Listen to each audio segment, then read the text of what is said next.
Shalom. God is good all the time. Tuhan selalu baik setiap saat. He makes all things beautiful. Dia membuat segala sesuatu itu indah, tapi juga ada waktunya, ada saatnya. Dan untuk itu sebenarnya kita perlu belajar mengikuti tuntunan dari Roh Kudus yang memang ada bersama kita, bagi kita yang sudah percaya kepada Tuhan Yesus. Ada satu lagu, ya, berhembuslah Roh Kudus, dan kita akan nyanyikan lagu ini ya bersama-sama.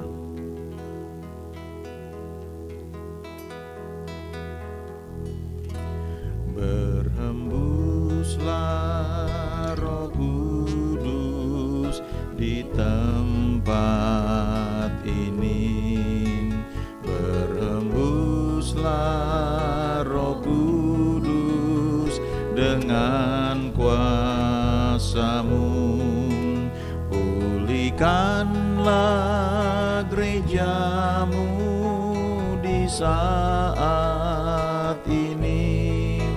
Berhembuslah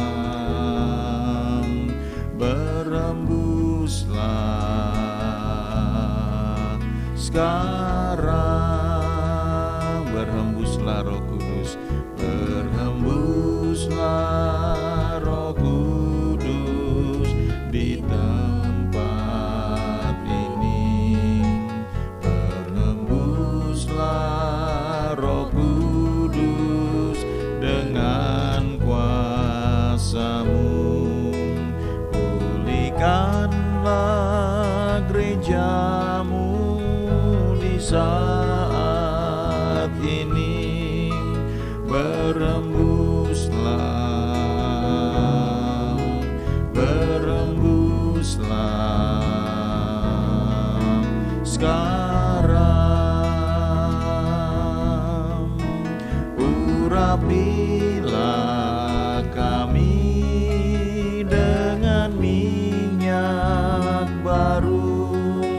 Penuhilah kami dengan hadirat-Mu. Kami rindu Tuhan melihat kuasa-Mu dicurahkan di tempat ini. Urapilah, urapilah kami dengan minyak baru. Penuhilah kami dengan hadirat-Mu. Kami rindu Tuhan melihat kuasa-Mu dicurahkan di tempat ini. Berhembuslah, berhembuslah Roh Kudus di tempat ini. Berhembuslah Roh Kudus dengan kuasa-Mu. Pulihkanlah gereja-Mu di akhirat ini. Berhembuslah, berhembuslah sekarang. Urapilah kami dengan minyak baru. Penuhilah kami dengan hadirat-Mu. Kami rindu Tuhan melihat kuasa-Mu dicurahkan di tempat ini. Urapilah, urapilah kami dengan minyak baru. Penuhilah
Satu ketika di Yohanes pasal 7 dalam satu perayaan di ayat 37 sampai dengan 39 dikatakan di sini bahwa pada hari terakhir, yaitu pada puncak perayaan itu, Yesus berdiri dan berseru, "Barang siapa haus, baiklah ia datang kepadaku dan minum.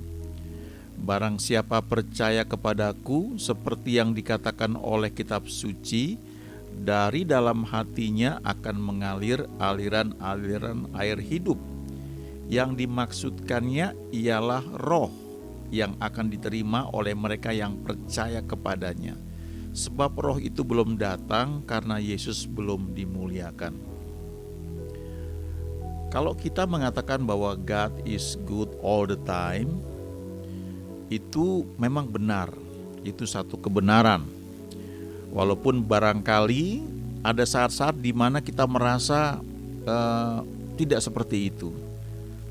Tapi firman Tuhan adalah kebenaran, dan kebenaran itu yang akan merubah perasaan atau pengalaman kita, sehingga apa yang firman Tuhan katakan itu memang akhirnya kita alami. God is good all the time. Tuhan selalu baik setiap saat. Dan kalau kita katakan bahwa He makes all things beautiful, ya, Ia membuat segala sesuatu indah. Di Khotbah 3 ayat 11 dikatakan bahwa Ia membuat segala sesuatu indah pada waktunya. Jadi artinya ada saat-saat yang memang sudah ditetapkan oleh Tuhan, ya. Masing-masing itu ada waktunya, dan itu akan sesuatu itu akan menjadi indah pada waktunya. Bagaimana kita bisa menikmati, ya, masa yang kita lalui sampai tiba waktu tersebut di mana sesuatu itu menjadi indah. Bagaimana kita bisa berjalan melewati proses untuk sampai kita mengalami kebenaran itu, bahwa Ia membuat segala sesuatu indah pada waktunya masing-masing. Untuk itu kita perlu belajar mengenal dan mengizinkan Roh Kudus itu bekerja dalam kehidupan kita. Di Yohanes pasal 7 ini dikatakan di sini ayat 37, barang siapa haus, ya. Jadi ini konteksnya bicara tentang Roh Kudus yang akan diterima oleh mereka yang percaya kepada Yesus. Ya, ingat bahwa ini dicatat pada waktu Yesus masih ada di muka bumi. Dikatakan dia belum mati di kayu salib, dia belum dibangkitkan, dan dia belum naik ke surga. Karena setelah itu semua baru dia mengirimkan Roh Kudus, dan bagi setiap orang yang percaya kepada Yesus, dia akan menerima Roh Kudus, ya. Memang ada, kalau kita baca Alkitab itu ada tiga, ya, setidaknya ada tiga penyertaan atau kehadiran Roh Kudus, ya. Yang pertama itu adalah ketika kita terima Tuhan Yesus, ya, maka Roh Kudus itu masuk dalam hati kita. Dia menjadi meterai, dan Roh Kudus yang masuk dalam hati kita ini mengajar roh kita untuk memanggil Tuhan itu dengan sebutan Aba Bapa, ya. Ketika kita terima Tuhan Yesus, maka Roh Kudus masuk dalam hati kita. Dia selalu bersama kita. Dia tidak pernah meninggalkan kita, kecuali kalau kita secara sadar menyangkal nama Yesus. Dengan secara sadar itu, Alkitab berkata bahwa saat itulah sebenarnya nama kita dihapus dari kitab kehidupan. Tapi percayalah, kalau kita sungguh-sungguh ikut Tuhan, kita mengikuti Dia, kita setia, dan apa yang Dia perintahkan itu tidak pernah sulit, ya, pasti kita bisa lakukan. Maka kita selalu aman dalam tuntunan Dia. Karena Alkitab berkata bahwa Roh Kudus akan menyertai kita selama-lamanya. Dia ada bersama kita. Nah, selanjutnya kalau kita baca juga ada dikatakan ketika orang percaya kepada Tuhan Yesus, lalu orang ini haus, ya. Dikatakan di Yohanes 7 ayat 37 ini, barang siapa haus, ada kehausan, kelaparan, mau dipakai Tuhan lebih dalam lagi ya. Tidak sekedar saya terima Tuhan Yesus, oke ya, saya mengundang dia masuk dalam hati saya. Tapi ada kehausan, kelaparan untuk mengenal dia lebih jauh lagi. Dikatakan di sini, baiklah ia datang kepadaku dan minum. Ini menunjukkan sebenarnya suatu hubungan yang kita kembangkan dengan Tuhan. Tuhan pasti mau bersekutu dengan kita lebih dalam lagi. Tapi inisiatif ya, maksudnya respon itu ketika dia memberikan rasa haus, memberikan satu taste ya, rasa nikmat bersekutu dengan dia, maka respon kita ini yang menentukan untuk kita datang kepada dia dan minum. Artinya kita membangun suatu hubungan dengan dia ya. Di saat orang lain mungkin punya kesibukan, tapi kita punya waktu sendiri, entah di jalan dimanapun. Apa yang kita baca di HP kita, di gadget kita, di situ ada apa saja ya. Ada orang-orang yang punya gadget dan isinya banyak terjemahan Alkitab ya, atau artikel rohani, atau suka mencari belajar firman Tuhan lewat YouTube dan sebagainya.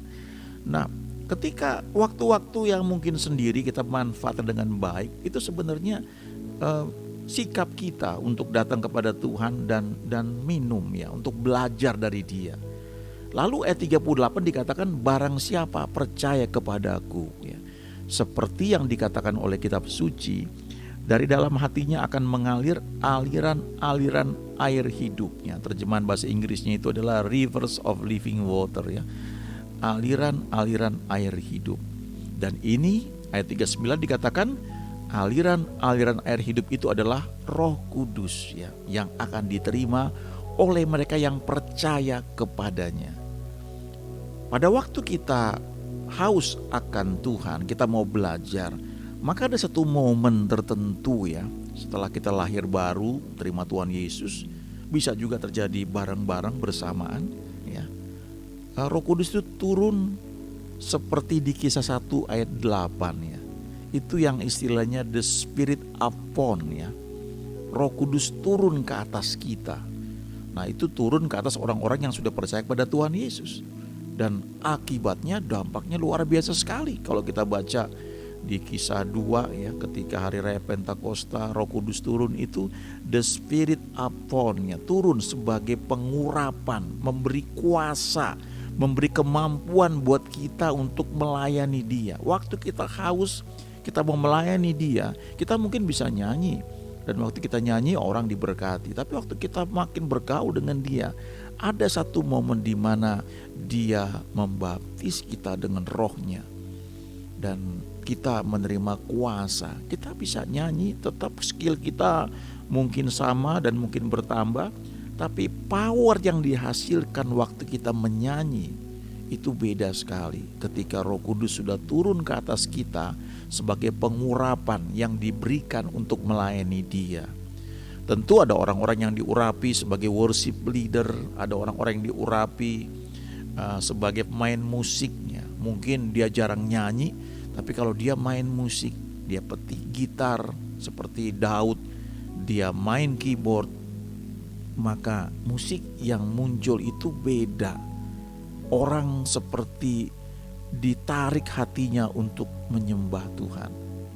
Sebenarnya ini harta yang luar biasa ya. Kalau kita di pelayanan di gereja, saya ingat bertahun-tahun yang lalu ketika saya ikut satu kebaktian di gereja di Jakarta ya, sekian lama sekali ya.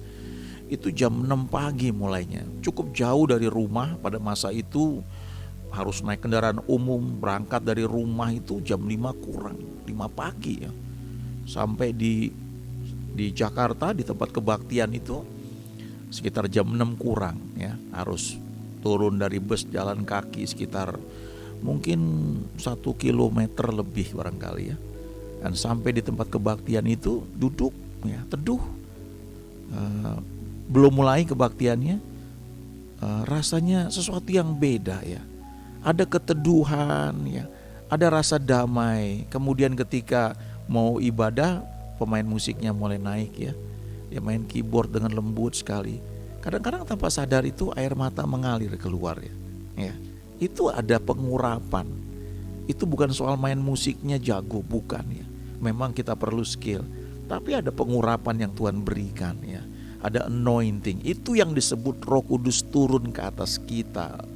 The Spirit upon ya. Sementara waktu kita terima Tuhan Yesus itu the Spirit within, Roh Kudus di dalam kita sebagai meterai dan yang menuntun kita senantiasa. Lalu ada satu lagi ya, the Spirit is always with you, bersama dengan kamu. Sebenarnya ketika Roh Kudus sudah dicurahkan ya, karena dikatakan di Kisah 1 ayat 8 itu ketika dicurahkan ya, itu dicurahkan atas all flesh dalam bahasa Inggrisnya ya, atas semua orang. Pada saat itu dan sampai sekarang dia selalu ada ya, dia menyertai kita dan dia yang membuat orang itu bisa bertobat ya, mengenal Yesus. Dia yang membuat orang itu bisa datang kepada Tuhan Yesus ketika orang itu membuka hatinya. Itu sebabnya kita yang sudah kenal Tuhan Yesus, terima Tuhan Yesus, kita luar biasa sekali. Kita punya hak yang sangat istimewa. Di perjanjian lama itu cuma ada the Spirit upon ya, pengurapan. Raja-raja diurapi untuk menjadi raja, nabi-nabi diurapi untuk menyampaikan firman Tuhan.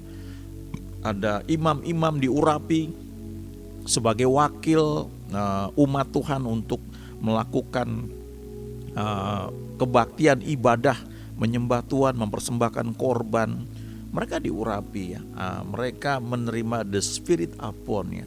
Tetapi di perjanjian baru, kita yang terima Tuhan Yesus, Roh Kudus itu masuk ke dalam hati kita, menjadi meterai dan kita menjadi ciptaan yang baru.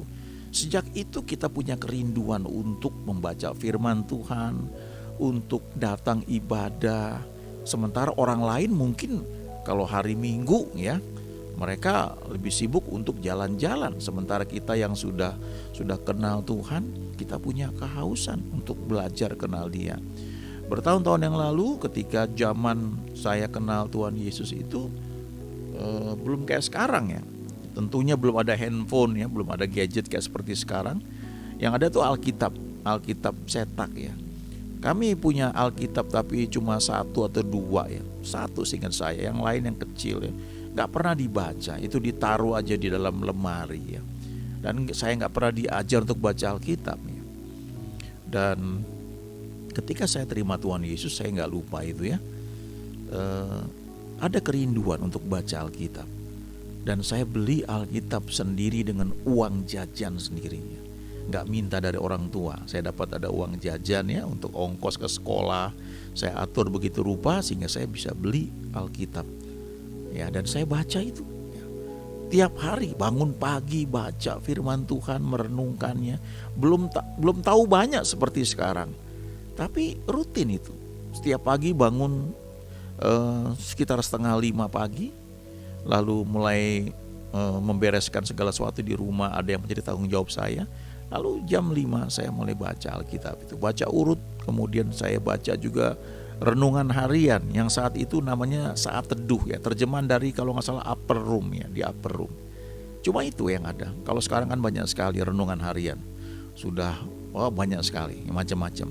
Tapi siapa yang ngajarin saya untuk baca firman Tuhan? Siapa yang ngajari saya untuk waktu itu cari lagu rohani yang saat itu sangat jarang.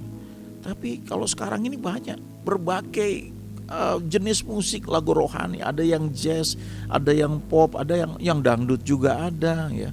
Dan macam-macam sekali dan musiknya keren-keren. Tapi zaman dulu gak banyak. Tapi saya cari itu ya. Saya nikmati lagu-lagu rohani. Siapa yang ngajarin itu? Roh Kudus yang di dalam saya ya. The Spirit within itu yang mengajar saya dan mengajar setiap orang percaya. Dan buat saya waktu itu masih butuh beberapa tahun untuk mulai timbul kehausan.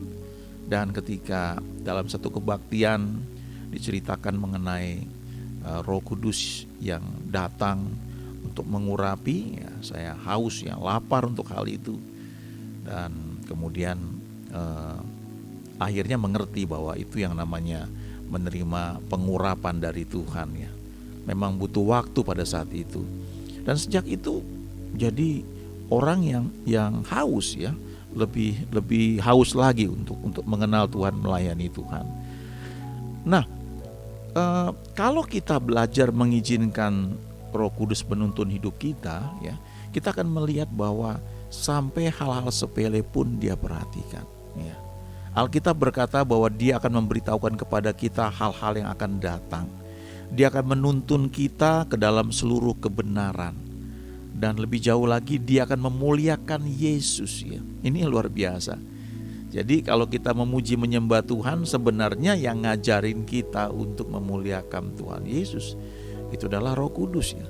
Kita libatkan Dia, ajak Dia. Kita bisa berkata, mari Tuhan Roh Kudus ajari aku, ajari kami memuji menyembah Tuhan Yesus. Nah, Yohanes 7 ini kalau kita baca di Alkitab cetak khususnya, ya, kita akan melihat bahwa ini referensinya diambil dari Perjanjian Lama, yaitu dari Yeskiel pasal 47, ya, cukup banyak dari ayat 1 sampai dengan ayat 12.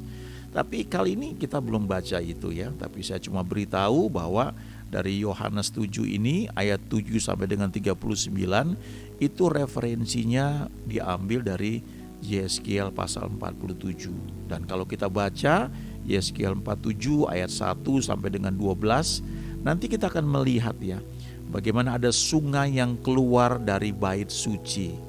Ini penglihatan yang dilihat oleh Nabi Yeskiel. Dan diceritakan bagaimana sungai ini disebut sungai kehidupan. Kenapa? Karena kemanapun sungai ini mengalir selalu membawa kehidupan. Tapi kita akan bahas lebih detail lagi itu besok, ya, dan lusa, sehingga bisa lebih detail, ya. Tapi saat ini saya mau tekankan sekali lagi bahwa Roh Kudus adalah pribadi yang dikirimkan oleh Tuhan Yesus, ya. Dikatakan di Injil Yohanes, Tuhan Yesus akan minta dari Bapa, dan Ia, yaitu Bapa, akan mengirim penolong yang lain, dan Dia akan menyertai kamu selama-lamanya, yaitu Roh Kudus, ya.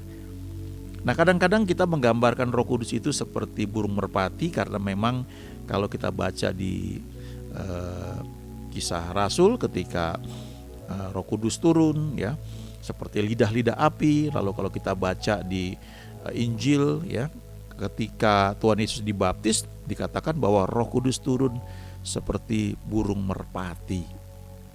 Tapi Dia itu bukan burung merpati, kita perlu ingat.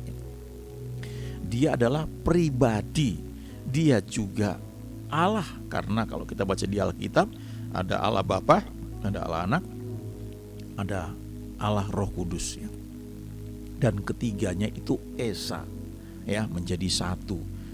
Sulit untuk menerangkannya dengan logika manusia. Tapi Alkitab berkata bahwa Allah itu Allah Bapa mengutus anaknya ke dunia untuk menebus kita semua.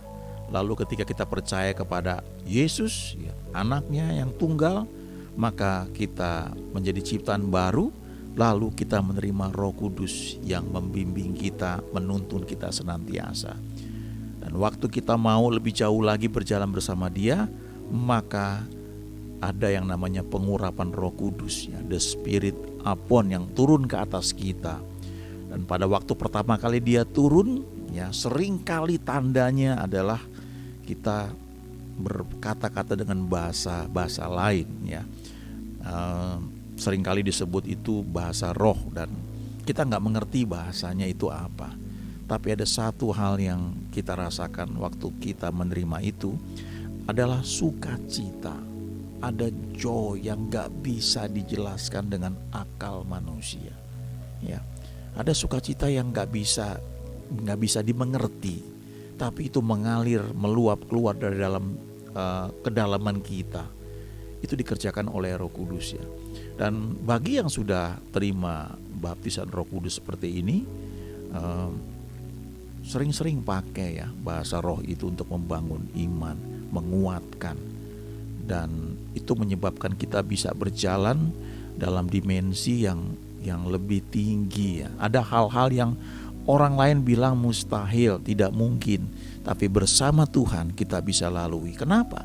Karena ada Roh Kudus yang menyertai kita senantiasa. Itu sebabnya lagu yang kita nyanyikan itu sebenarnya itu lagu dinyanyikan di gereja ya. Urapilah kami dengan minyak baru, penuhilah kami ya. Kami rindu untuk melihat kuasa-Mu dinyatakan. Ini sebenarnya nyanyian untuk corporate ya, untuk gereja bersama-sama. Tapi kita juga bisa nyanyikan sendiri dan kita minta untuk dia berhembus ya, artinya dia bergerak dalam kehidupan kita. Yuk kita nyanyi lagu ini ya sebelum kita berdoa. Berhembuslah Roh Kudus di tempat ini, berhembuslah Roh Kudus dengan kuasa-Mu, pulihkanlah gereja-Mu di saat ini, berhembuslah, berhembuslah sekarang, urapilah kami dengan minyak baru, penuhilah kami dengan hadirat-Mu. Kami rindu Tuhan melihat kuasa-Mu dicurahkan di tempat ini.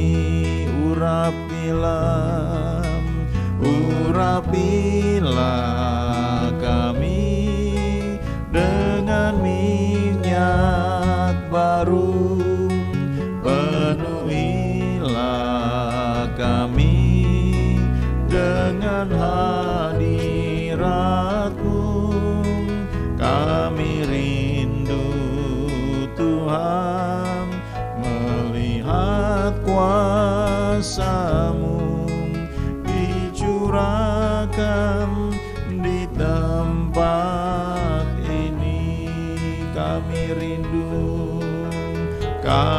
rindu Tuhan melihat kuasa-Mu dicurahkan di tempat ini, dicurahkan di tempat ini,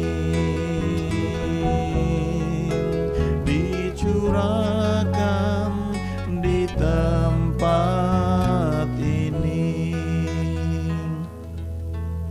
Terima kasih Tuhan, ajari kami lebih jauh lagi mengenal Roh Kudus dan mengizinkan Roh-Mu yang kudus ini mengajari kami senantiasa. Dan kami percaya waktu kami lakukan hal ini, kami mengizinkan hidup kami dipimpin oleh Roh Kudus, maka kami boleh berkata, God is good all the time and God makes all things beautiful. Tuhan membuat segala sesuatu menjadi indah, tentunya pada waktunya masing-masing. Terima kasih Tuhan, dalam nama Yesus kami sudah berdoa. Haleluya, amin.